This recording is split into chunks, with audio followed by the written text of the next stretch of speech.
Je trouve que ce mot effraction, il est fort, il est intéressant. Il y a vraiment ce côté sortir, quoi. Sortir de quelque chose, sortir d'un endroit, sortir d'une croyance, sortir du moule, comme tu l'as dit. Et cette sortie, elle peut se faire un peu avec un peu de fracas, mais elle peut se faire aussi avec douceur. Et c'est la petite citation que je voulais vous lire. En fait, c'est extrait Avec plaisir. d'une philosophe qui s'appelle Claire Marin, qui s'appelle Être à sa place. Et du coup, je vous lis une petite partie de ce livre. Trop bien. Que faut-il briser pour exister? Essentiellement des représentations qui, s'ajoutant à certains espaces cadenassés, fonctionnent comme des clôtures.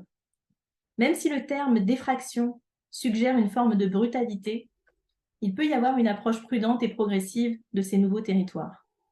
Le glissement d'un territoire à l'autre, qui est aussi changement de perspective, une déterritorialisation selon le néologisme de Gilles Deleuze. On peut avancer à pas feutrés vers l'espace convoité, se laisser prendre, ruser avec soi, pour y arriver sans avoir pleinement conscience. L'artiste contemporain Kader Attia raconte comment, adolescent, il est entré dans une bibliothèque pour s'y réchauffer, après avoir travaillé comme vendeur sur le marché adjacent. Il a pris l'habitude d'y feuilleter des livres, et après les avoir lus sur place pendant 1 ou 2 ans, il a fini par les emprunter. Au bout du marché, il y avait la porte de cette bibliothèque. Un jour, je suis entrée parce qu'il faisait froid. J'ai pris un livre et c'est devenu une habitude.